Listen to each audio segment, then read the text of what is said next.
Contrary to what diehard dwarf fans and people who get difficulty checked by Renala summoning an entire zoo in her second stage think, wizards are cool. Who here doesn't at least somewhat like the idea of waving their hand, speaking some funny words fit for a magic man, and then using the power of the Aether to obliterate some poor dude who was just going about his day? I know I think that every time I get caught in traffic. Wizards are fun. Let's not pretend otherwise. In Warhammer, wizards sure enough are still fun.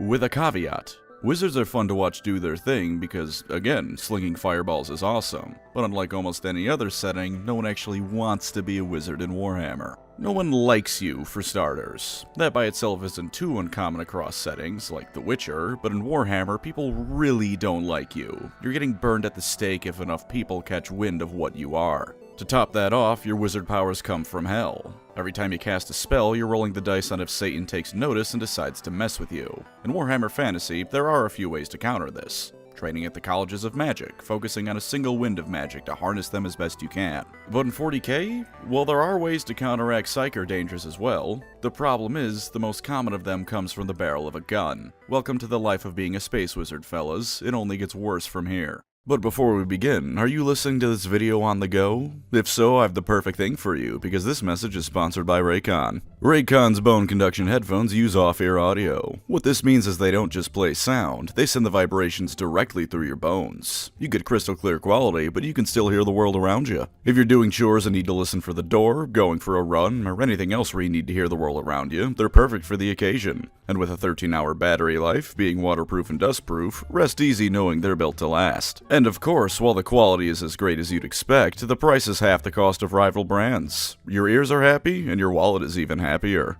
I like to use them while I write. It's nice to listen to some music or a podcast, but not completely drown out the world around me. And with the bone conduction headphones, if someone calls me or my dog starts barking, I know I'll be able to hear it. Black Friday is around the corner. Raycon audio products are up to 30% off site-wide. From everyday essentials to the latest releases, it's the perfect time to upgrade your sound or get ahead on gifting. These deals won't last long. Shop now before they're gone. Just click the link in the description or go to buyraycon.com/pancreasnoworkbc to save on Raycon audio products site-wide. If you want quality headphones and more, you can do no better than Raycon, so grab yourself a pair today.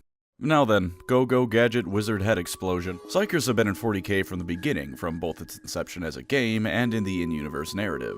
You can look at Rogue Trader itself, the holy origin of all things 40k, to see that psychic powers were very much a thing, even in the 80s. Fun fact, the Eldar had only about a 75% chance of actually being psychic back in those days, which is funny to read about compared to modern lore where most of the tech they use requires psychic powers to activate. Imagine being born as an Eldar and told that everything more advanced than a push door was beyond your ability to operate. In the universe of 40k, we go all the way back to the War in Heaven, to the Old Ones, to see what the pinnacle of psyker power could be. Billions of years ago, there were the Old Ones. They were advanced and evolved so far that they became immortal, godlike energy beings that could twist reality to their whims. Kind of like the Forerunners from Halo, only with more outright wizardry and less brutalist architecture. While their exact history is best saved for another time, their power was unquestionable. Using their psychic might, they uplifted, if not outright created, countless races across the galaxy, some of which, such as the Eldar and Orcs, are still around in the setting's modern day. They created the webway through psychic machines, tunneling between reality and the warp to create an entirely separate realm. There was essentially nothing that they couldn't do with their powers, and part of this, I'm willing to bet, was the nature of how psychics work in 40k. As I said in the beginning, psykers draw from the warp. Alright, I said hell, but most of the time that's the same thing here. At this point in the timeline of 40k when the old ones were still around, however, the warp wasn't the warp. Not as we know it anyways. The Sea of Souls at the time was a peaceful, tranquil afterlife sort of deal. Everything was calm, and at a certain point there could be found different gods running around doing god stuff. Impregnating mortals, living in heaven, surely that sort of ancient myth deal was rampant. The warp, however, is a reflection of real space, and particularly the emotions of those that dwell within real space. It isn't a complete one-to-one, if only because I don't think it's physically possible for something like Khorne's never-ending battleground where everyone respawns to exist in reality, but they're deeply connected. If everyone is peaceful and nice, then the Sea of Souls is peaceful and nice. It stands to reason that even aside from the old ones, any nascent psykers at this point of the setting's history would have little if any worry about severe repercussions from using their powers, beyond the effects whatever the power was, of course. course. If you throw around fireballs like an idiot, you'll still get burned. You just won't be targeted by demons for doing so. But if everyone in reality is suddenly stressed out and dying from, say, the events of a galaxy-spanning war so massive that the casualties of every war the Imperium ever fought would be a rounding error by comparison, then the Sea of Souls is going to get a bit turbulent. Sure enough, enter the war in heaven. The Necrontyr becoming the robotic Necrons would probably be enough to cause some pretty hefty warp problems on its own, but when they declared war on the Old Ones, and basically everyone else along with them, reality was in for one hell of a ride. The massive disturbances this conflict caused in the warp turned the Sea of Souls into the warp, and set the stage for it to become the realm of chaos and birth the chaos gods themselves. While I'm unsure if this has ever been mentioned, I would wager that during the height of the war in heaven, something similar to miscasting a psyker power would finally be possible. This is very much conjecture, but the warp roiled like a hurricane, and while I'm sure the Old Ones were able to handle it, lesser psykers might have for the first time been open to something going wrong with the spellcasting process itself. Of course, the war in heaven ended, decisive Eldar victory, Cope and Seath Necron fans, and while the Sea of Souls never became as calm as it once was, it did settle down a fair bit. The Eldar were free to reincarnate as they pleased, and until Assyrian put up a border between reality and the warp, they could freely visit the afterlife if they so wished. Some extrapolating is being done here again by me, but it does stand to reason that the warp had to be at least somewhat stable for them to be able to pop into their pantheon's backyard for a barbecue on a whim. Cut forward millions of years, however, and we reach not only the rise of humanity, but the fall of the Eldar. For mankind's part, psyker powers first began appearing en masse sometime during the Dark Age of technology. The warp was stable-ish, and so human psykers initially weren't too pressed to be super careful with everything. Some planets were a bit medieval with their treatment of these newfound psykers and burned them at the stake, but others let them live, and for a while, things were alright. But all the while, the Eldar were busy getting their hedonism on, and for a race as psychically powerful as them, this caused tremendous problems in the warp. It once again roiled as it did during the War in Heaven, as the fourth and final Chaos God was beginning to be born from their collective subconsciousness and actions. Human psykers began to suffer from it, at worst either accidentally summoning demons from the warp or outright becoming a Chaos Rift themselves, because that is a thing that can happen to psykers. By the time Slaanesh was born, the warp was completely screwed, a realm of literal nightmares filled with demons and overall the most party-killing vibes imaginable. It's probably been permanently ruined to be as such from now on. Mankind's psykers went haywire because of this, contributing heavily to the Age of Strife as those planets that didn't get all burned the witch on them suffered from psychic problems worldwide. Having said that, it should be acknowledged that the few planets that managed to learn about using psyker powers safely, such as Prospero, also survived, so no, they didn't need to kill all those psykers. It was just easier. Psyker powers for all who are cursed with them are now incredibly dangerous for all but the most well-trained and equipped of beings. Drawing power from the hellscape of the warp always has the risk of drawing attention from the forces of chaos, and at the slightest lapse in control or caution, they can wreak havoc in the real world using the psyker as a conduit. Their souls burn brighter in the warp than anyone else, constantly drawing the attention of chaos even if they don't actively use their powers. And this has largely been how psychics remain up to the modern day of the setting. Psychic awakening theoretically increased how many psykers have been born, especially amongst humanity, but in practice, they're still rare, they still blow themselves up a lot, and they get purged for being a witch a whole lot more than either of the previous two things. Sometimes if you're just a bit weird, you get purged for being a psyker. Sorry, Chief, you shouldn't have been as socially awkward as you were in high school. To reiterate the possession bit though, the danger of being possessed or otherwise corrupted by chaos cannot be understated. This is how psykers tend to go out of control if they aren't shot by other Imperials. Once chaos gets a foothold, it's hooking its claws into a psyker until they can rip it open into a portal, possess it, or just plain old make a power misfire and cause problems that way. While all psyker powers for the average person are thrown under the blanket of witchcraft and therefore equally reviled, there's a massive variety of things that you can do with psyker powers. In a similarity to Warhammer fantasy that I presume is on purpose, human psykers tend to specialize heavily into one thing. If a human psyker is a telepath, they're going to be a damn good telepath. They're not likely to throw around fireballs, however, at least not especially impressive ones. This isn't a hard set rule, not to the degree of fantasy anyways, but it's a decent enough general rule of thumb to go by. As for some of those disciplines, you can be a telepath, you can do telekinesis, you can be a pyromaniac, geomancy, biomancy, damn near anything you can think of that's a wizard power can be a psychic power as well. All psykers also have something called witch sight, where they can see the aura of someone who isn't actively protecting or hiding it. They can get glimpses of a person's personality and intentions based off of this. That's right, folks. Hot Topic Goths and their obsession with crystals and auras has canonical basis in 40k. Psykers have plenty of dangers they face even beyond being possessed by chaos. Enslavers, for instance, are funny creatures that live in the warp that love to enslave and lay psychic brain eggs in people. Since Psykers interact with the warp more than anyone else, they're at particularly high risk of this happening. Blanks, which depending on what you read are either people without a soul or people with a negative soul, and no, I have no idea how to make sense of that, inherently dampen the warp.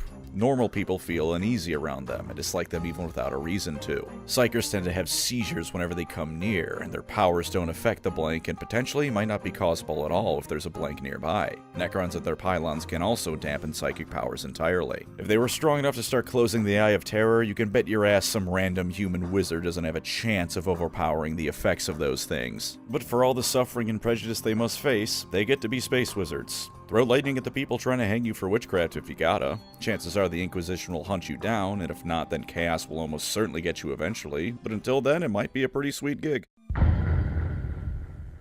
To get the big man out of the way first, the Emperor of Mankind was/is humanity's greatest psyker. Although, let's be frank here, if he wasn't a god during the Great Crusade, he sure as hell is one now, so I don't know how much he counts anymore as a psyker. Most psykers don't have the ability to automatically undo chaos, corruption, and warp nonsense with the powers of their soul. Usually it's quite the opposite occurrence. But by technical definition, and during the Great Crusade at the latest, Big E was in fact a psyker. Bringing this up as a psyker to avoid discrimination is not advised though. He's a god, of course he can use magic powers without issue. You're a squeaky meatbag who's as likely to blow yourself up as not. As for everyone else, by and large the planets of the Imperium hate psykers. Way back in the day, the Emperor said all psychic powers were a big no-no at the Council of Nicaea, but while technically never being overturned, even non-Space Marines have essentially decided to ignore it, assuming they even know of its existence. Mankind has been trained for 10,000 years to abhor the witch, and witch hunts are in fact one of the most common pastimes in the Imperium. That said, capturing them is preferable. Not because of any humanitarian concerns, you hippie, but because even the lives of witches are the Emperor's currency, and you should spend them well if you can.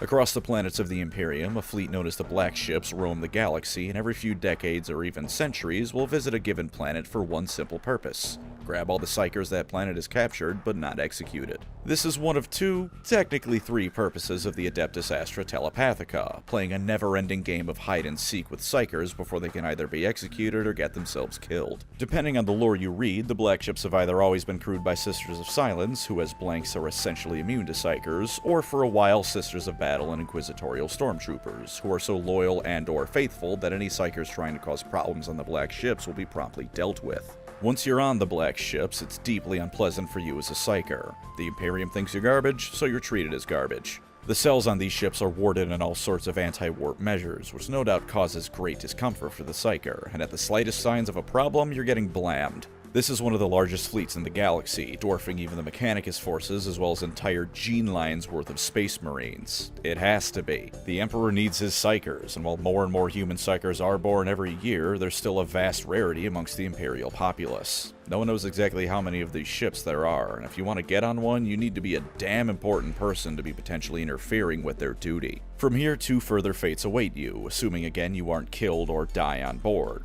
The worst fates awaits those who are either too powerful, not powerful enough, or too unstable to be made useful in the wider Imperium. These fine folks are destined for the Golden Throne itself to be used as food for the Emperor of Mankind. Psykers fed to Big E, to my knowledge, actually do live decent-ish lives when they arrive on Terra and await their final destination. And then when their time is up, they get plugged into a battery and their very soul is used to funnel life force into the Emperor of Mankind to keep him around and the Astronomicon running just a little bit longer. Agony doesn't even begin to describe this, and at the end of it all, their souls either merge with the Emperor's or just fade into nothing. About the only nice thing about this process is that I'm pretty sure it turns the psyker into ash, so at least cleanup is nice and easy.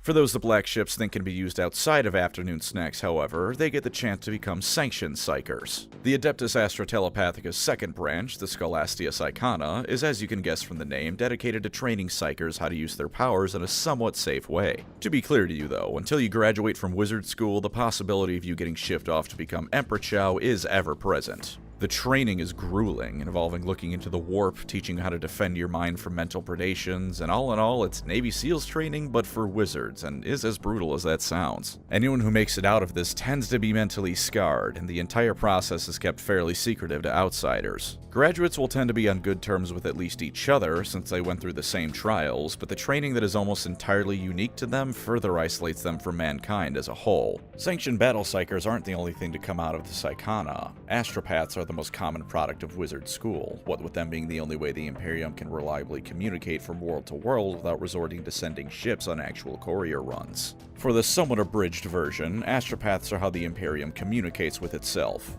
Taken before the Golden Throne itself and soulbound to the Emperor himself, they're taught almost entirely things like divination and psychic interpretation, for their job requires them to be able to interpret the oftentimes choppy messages other astropaths send their way. They can also be gathered into astropathic choirs, which in some cases are powerful enough together to breach the shadow and the warp, which otherwise blocks psychic powers quite effectively. The process of being sandblasted by their god's soul is a rough one, however, and many come out traumatized if not insane, or dead. But while they aren't completely immune to chaos corruption, they're far safer than anyone else, given that Big E has on some level personally touched their essence. Astropaths are viewed by many as little more than living radio sets, repeating what they're told to who they need to tell it to, and then waiting for the next batch of orders. Them not usually being the best in a fight as far as psykers go doesn't help with this either. As Caiaphas Cain puts it, he only began to find out the truth of what makes them as they are later in his life, but it's safe to assume that's how most Imperials view them. At least there is a little bit less suspicion towards them, if only because they aren't casting insane powers too often. It's easier to trust the guy whose dreams double as a radio than it is the guy who can switch your brain with your butthole on a whim.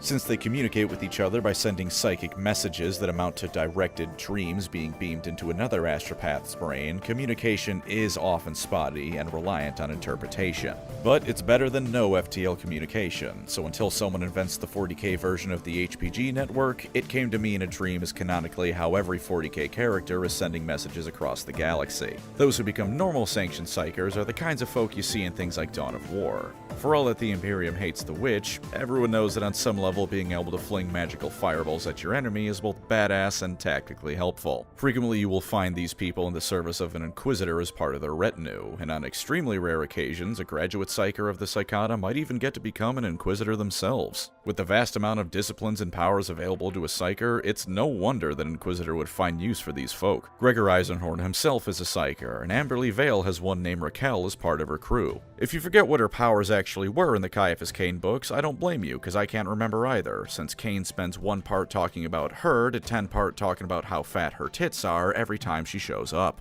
The most powerful psykers to come out of the Psychana become Primaris psykers, also known as Psyker Lords or Battle Psykers. These are the lads sent to the front lines alongside the Imperial Guard to rain magical hellfire down on the Emperor's enemies. In spite of the Guard's usual attitudes towards the safety of its soldiery, Primaris psykers actually have a large amount of safeguards put into keeping them alive. Presumably because of the investment that goes into making one, they have a variety of things such as psychic hoods, crystals, and wires in their brain to bleed away excess warp energy. Their staffs are made of the highest quality material and psychoreactive whatever terminology, and overall, every effort to keep them safe from demonic possession is made. 40k is still 40k though, and sometimes even the finest of safety measures isn't enough to stop chaos from doing what chaos does best and making everyone's lives worse. In these cases, there's almost always a commissar on hand to blow their heads smooth off before they either become possessed or mutate into a chaos spawn. Remember kids, magical powers are all well and good, but Sam Colt was really cooking when he made all men equal. Human psykers are a bit all over the place in terms of power. The Emperor and Magnus I'm not even going to count, because whatever the hell is going on with them, the word natural is not applicable. The end result of humanity's psyker powers is also unknown.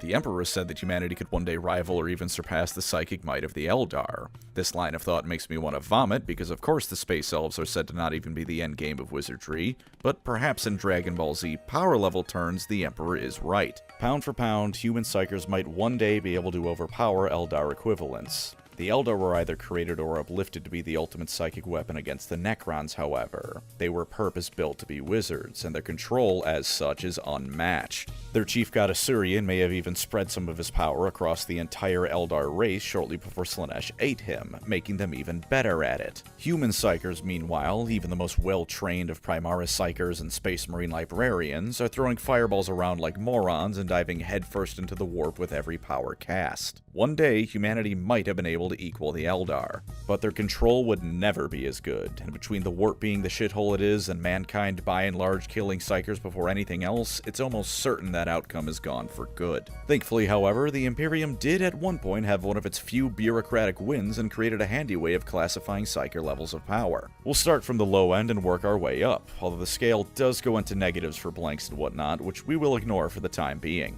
5/row levels are where most people are at.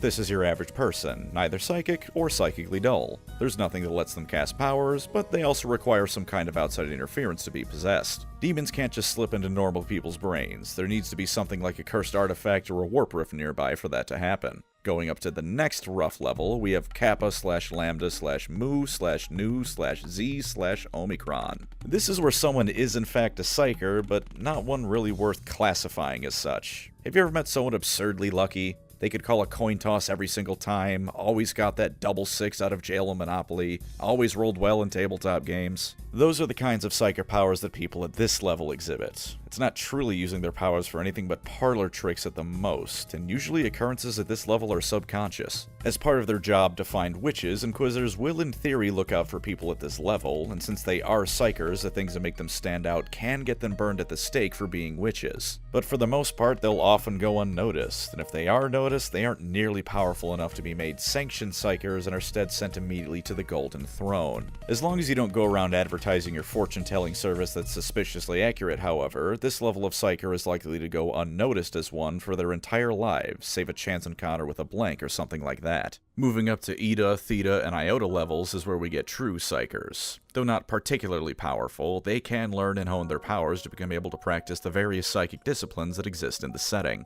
It isn't going to be a particularly awe-inspiring display of power, and I'd wager that the most common outcome for psykers at this level is to become astropaths, but these are officially true space wizards. Epsilon and Zeta psykers, meanwhile, are where we start getting the big hitters, the people who can fire Toho levels of mind bullets at their enemy on a whim. At this level, psykers are considered truly dangerous to those around them, beings using fundamentally unnatural forces to wield terrible power. In spite of that, the Imperium still trains them in the Scala Psychana, and will be happy to attach them to a guard regiment as a Primaris Psyker. No one may like the Witch, but everyone likes when the Witch burns the Orc Horde you're facing. If I had to hazard a guess, I would also say that this is, on average, where your basic Eldar is at least if they decide to begin focusing on psychic powers rather than one of the more martial paths. That's blatant guesswork on my part, though. Don't take that as certified canon. Further on up, we hit Gamma and Delta, which is the upper limit of what the Imperium will consider using in battle or as part of some dude or other's retinue.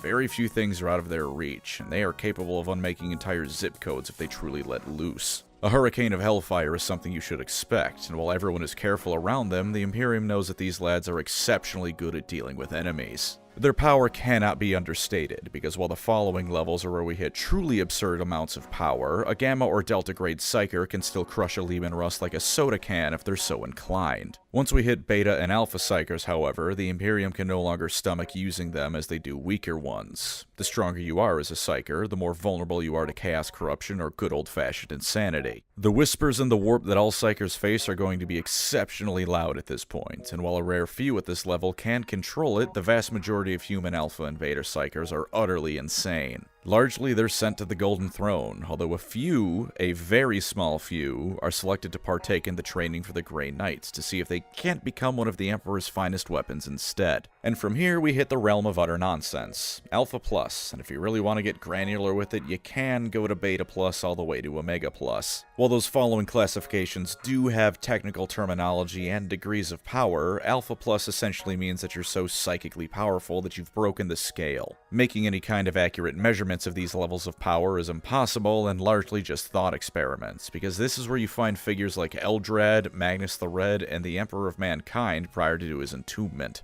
Any humans found at this level are either shot on sight, or if containment is possible, immediately shipped out to the Golden Throne to be drained, because the potential for demonic possession or them going rogue is something the Imperium cannot allow. These kinds of figures are where we start getting comic book or anime levels of nonsense, where they can stop time and casually wave their hands to destroy an entire fleet of warships from 3 solar systems away. If you manage to hit something like the theoretical Omega Plus level, you are just Tzeentch. This is a level of psychic power and mastery that organic brains burn out at, and you're almost certainly an old one or some other sort of being that's partly or wholly magical in nature. One last note before we go on is that depending on your status in the Imperium, some psykers are respected to a degree. The average person will probably hate you still, but other Imperial officials will often hold the word of a sanctioned psyker in high regard. Even beyond the potential for them to be seeing the future, always a handy thing for a commander to know if nothing else, they see the world in a different light than normal humans. Just about every Imperial will fear them, but there is some vague sense of mystique and wonder going into being a sanctioned psyker that means a lot of people will at the very least listen carefully when they speak. You don't have to like the wizard's existence to know that when gods and demons are a proven fact in your universe, they probably know what they're on about. And of course, as Space Marines, librarians are always at least somewhat respected by normal humans. Their training is even more rigorous, and in exchange, they're better than normal humans at controlling their powers. Still not as good as the Eldar, though.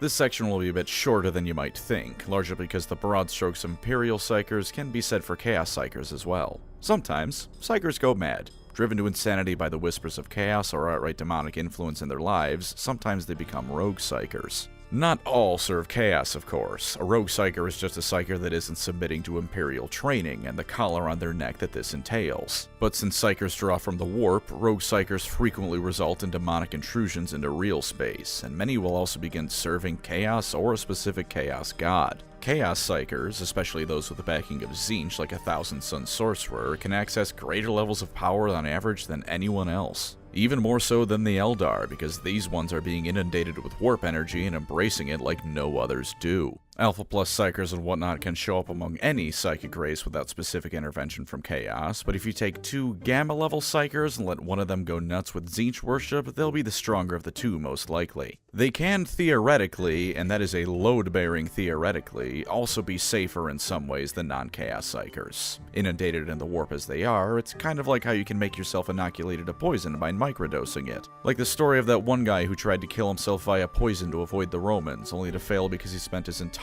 life microdosing every poison he came across. Don't know if that's historically accurate, but it's a fun story. That theoretical safety applies to very few, however, because chaos is chaos. Even if you are favored by Tzeentch, that might mean he screws you over because he's Tzeentch. Plenty of Thousand Suns have found that out the hard way. Beyond that, being inundated by chaos at all times is a great way to mutate or die outright. Chaos power is not a boon to become ascendant no matter what followers of the gods say. It's hypersteroids for your soul. With that earlier analogy, chances are you aren't microdosing the poison. Most Chaos Psykers are instead chucking the Kool-Aid. You'll be throwing around psychic powers like no one else, and likely a Chaos Psyker will have access to abilities no one else has ever seen, but your soul is undoubtedly forfeit in the end. Also, side tangent, does anyone know if a Lord of Change is technically a Psyker, or any other demon that uses psychic powers for that matter? I know that sounds like an obvious yes, but Psykers are living beings using the power of the warp, and demons are made out of warp stuff. Which also incidentally means that when a demon casts a spell at you, you can make the argument it's like them throwing a pile of demon meat as a weapon. I'm sure I'm probably just being dumb, but I am genuinely curious if under the definition of a psyker, that psychic demons technically qualify as one. It'd be meaningless if they don't technically qualify because they absolutely can cast psychic powers, but I'm curious if the wording disqualifies them.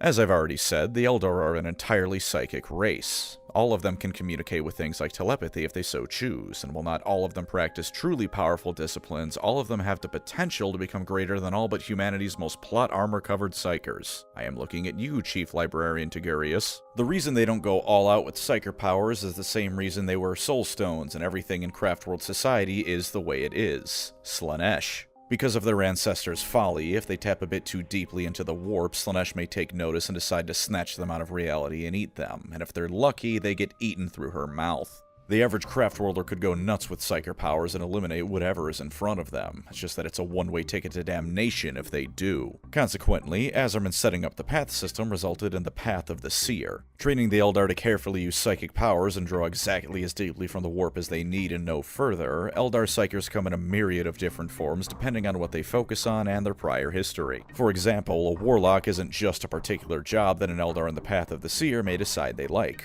Those seers are ones who have previously served as an aspect warrior beforehand, and they combine their martial skills with their psychic abilities. Farseers themselves are the Path of the Seer's equivalent to exarchs, those Eldar who have become lost on the path and can no longer change which one they follow. Spirit seers specialize in communing with the dead, and are the ones who wake Wraithguard up from their slumber. Even something like a Bone Singer is technically an Eldar on the Path of the Seer, albeit one who utilizes their psychic talent to grow Wraithbone and create basically everything the Eldar ever use. Harlequin Psykers also exist, Shadow Seers being the military Psykers they have at present on the tabletop, and they're largely devoted to making the enemy magically trip balls as the clowns run back and forth across the battlefield. A wizard-induced acid trip is a great way to both enhance the ratings of their shows and keep their enemies from properly responding in a fight. Harlequins are their own beast, and so they don't have the same exact traditions and protections that the craft worlders have, but they also have the only whole and active Eldar god backing them up, so they likely have Kegarak to keep them safe from the worst of psychic power backlashes. Since the Eldar are naturally terrified of Slaanesh, their protections don't just stop at training to be careful with the warp.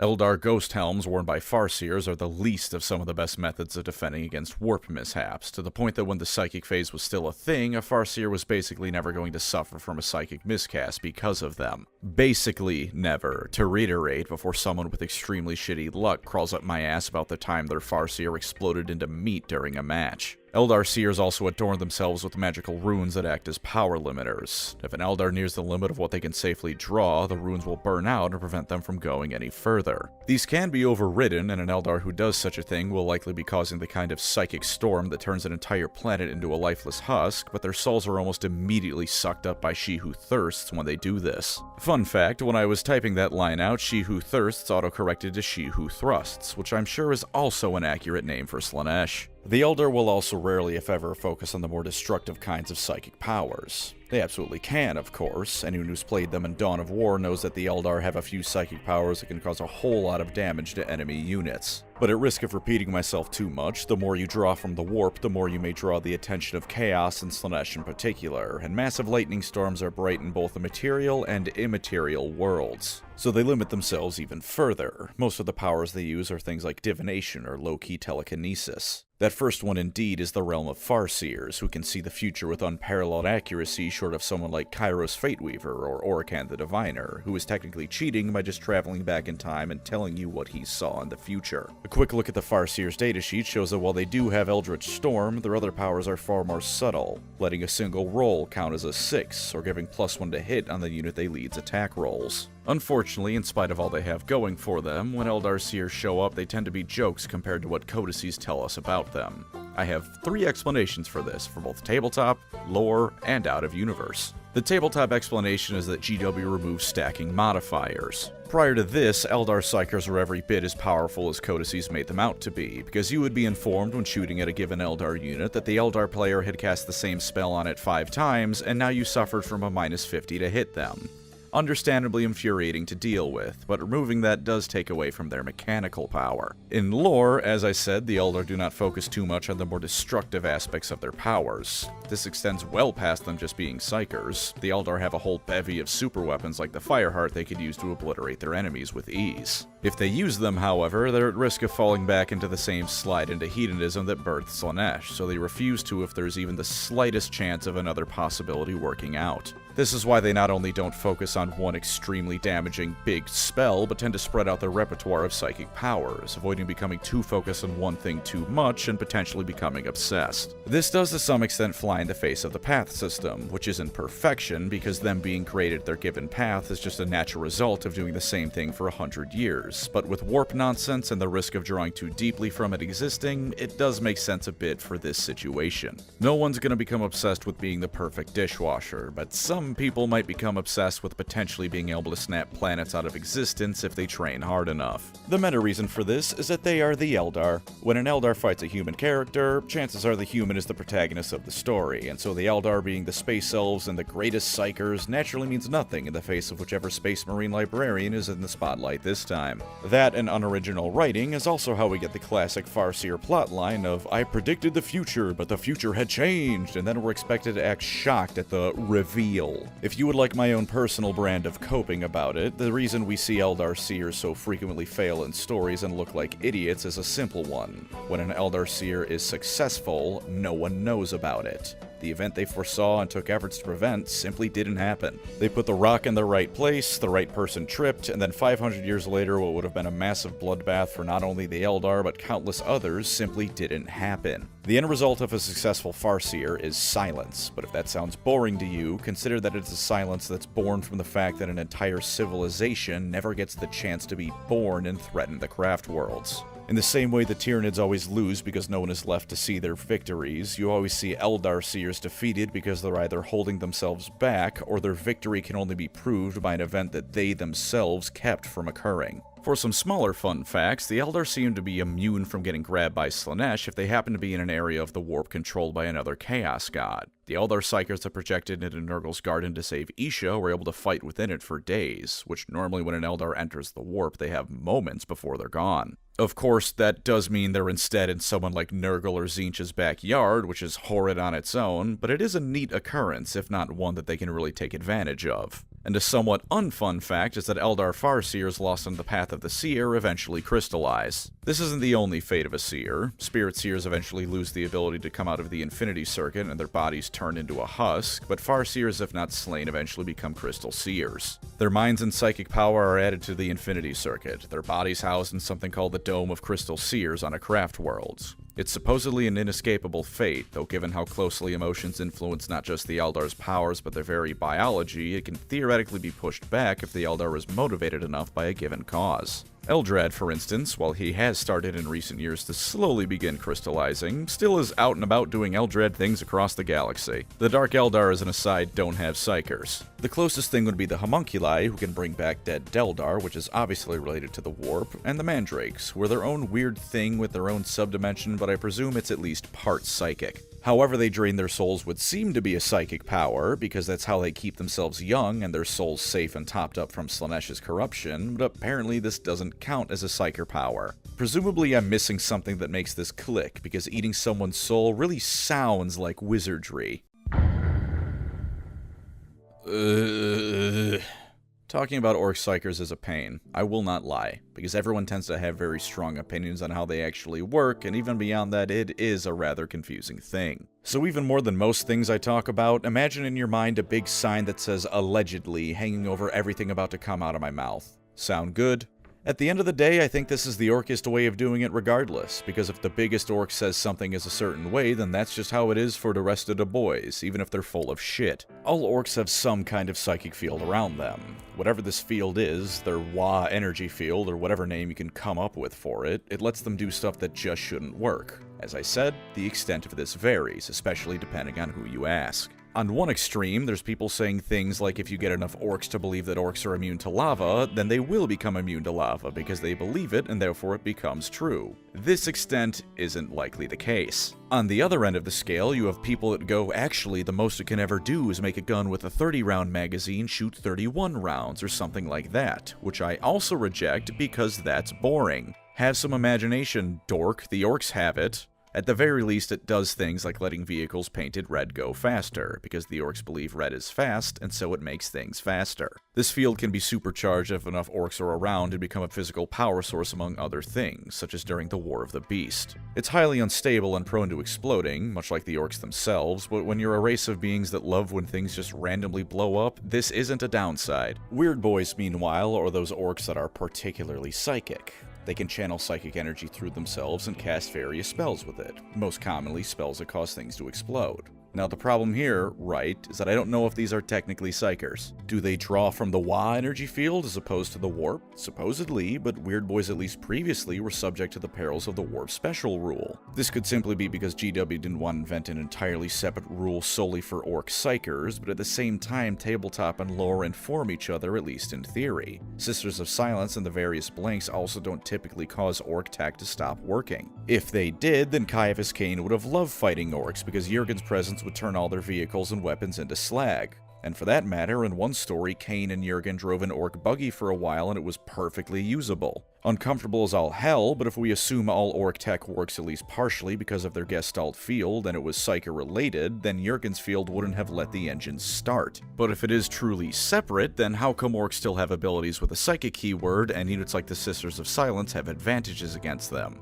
The specifics of this are a mess, but at the same time I would also like to invite you to follow me on this alternate train of thought. The orcs do not care. Things simply work the way they work, and thinking about it means more time spent not getting into a fight, or at least not building something that will make the next fight better. So stop thinking about it, you get. That's how you get crumped. As for some final stuff on Weird Boys, a common joke about sanctioned psykers that's only partially true is that they tend to explode at random. This is mostly untrue, but for Weird Boys, it is only kind of untrue. They're orcs above all else. They like to make things explode in loud and garish ways, and sometimes when you cast the spell that causes the foot of one of your gods to stomp your enemies flat, the backlash smashes your own head flat too. Orcs may not be the biggest fan of Weird Boys, but for the most part, they're definitely fans of what kind of mayhem Weird Boys can unleash. My summary of orc psykers thusly is such. It ain't worth thinking about. There could be a myriad of reasons as to why things are the way they are with the orcs, and figuring out the answer probably isn't going to stop you from getting crumped. Sometimes things can have deep and impactful explanations. Sometimes the explanation doesn't matter in the slightest. In this case, I would wager the answer is both.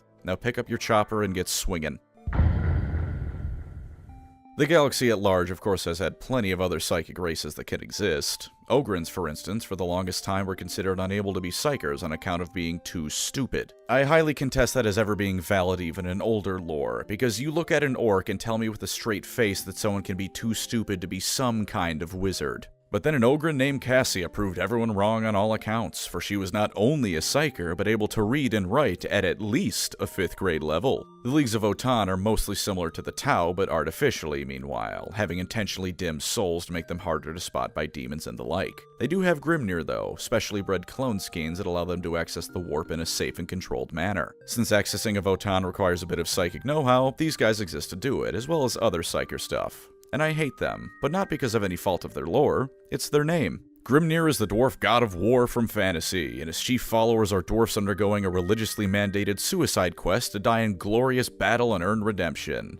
And that's who Votann wizards are named after. That was the best GW had to name them after. Couldn't have done something with dwarf runes, the other dwarf gods. Nope. They chose the dwarf god best known for people playing Slayer Barded and Vermintide ending a run, because the lore demands they charge into that Skaven patrol right there. Total garbage. Kiss my ass, Arthur Bones, and in fact, everyone go comment Borbo on one of his videos. That's B-O-R-B-O, and you can stretch that last O out to as many O's as you want. The Tau, as you may know, are psychically inert. Going off the earlier scale, they'd presumably rest at the Tau level. Makes sense. Not blanks, they have a warp presence, but a highly dimmed one. Most of their allied races, however, do have some psychic presence. Most prominent to me are the Kroot, who have shamans that sure enough are psykers. The Kroot being able to take on the biology of anything they eat is also apparently such a potent ability that this extends to psychic powers, meaning there's at least one race in the galaxy that can vor their way to being wizards. Obviously, Necrons have no psykers, what with them being soulless robots, but they do have enough ways to screw with them and can even help support psykers in some ways. Blackstone is a funny little substance that can be used to nullify the warp, yes, but it can also be reversed and massively amplify the effects of anything psychic, which is indeed how the Blackstone fortresses work, at least in part. Necrons, if they want, could in theory do a whole lot more than the Silent King with the Pariah Nexus and trying to undo all the warp stuff.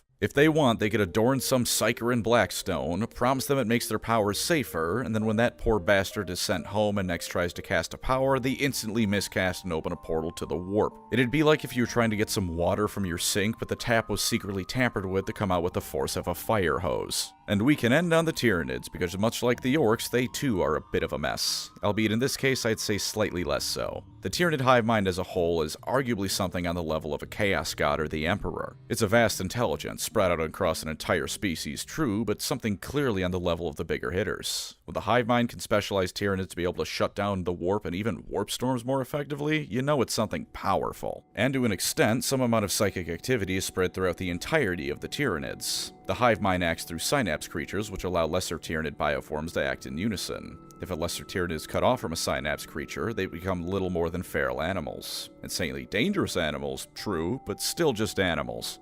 As for more outright psyker powers, some beings like zoanthropes can cast psychic powers on all the wizard crap you'd expect. Theoretically, they draw from the Tyranid hive mind, though Perils of the Warp and all that old rule stuff does put that into question.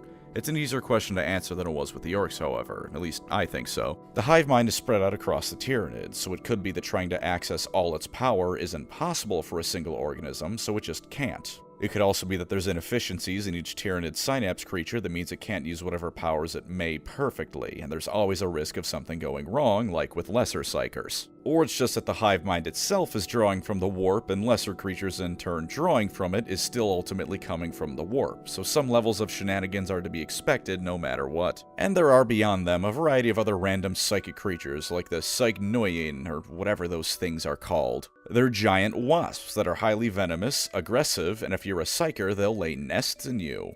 Magnus the Red did everyone a solid in one of the few unqualified successes he's ever had in his life and eliminated the ones on Prospero, but there are a few more subspecies still out there. Not very many, thankfully, but there are some. And I think that's a fine enough spot to end it. Bugs that like to lay eggs in psykers, in case you needed more reason to not want to be a wizard in this setting. And those are psykers. Between the ever-present threat of possession and corruption, everyone hating you, the situation being even worse depending on which race you are, it's not worth it to be a wizard in 40k. But hey, the voice lines for Guard Psykers in Dawn of War are so hammy and fun that maybe it's worth it, just to be like that guy. Thank you as always to my wonderful channel members. You are the warp to my psyker, granting me unlimited power in exchange for the chance I might one day spontaneously explode. If you'd like to support the channel, feel free to subscribe or become a member. Either way, thank you for watching and take care out there.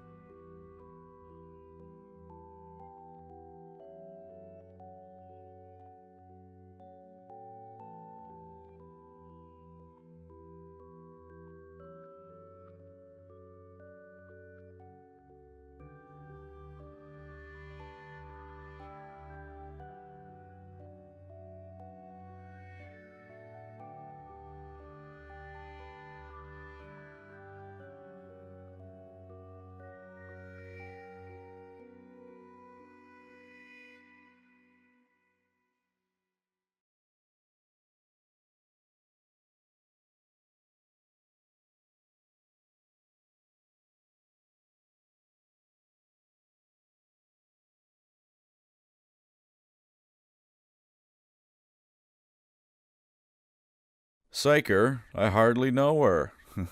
I'm so fucking funny.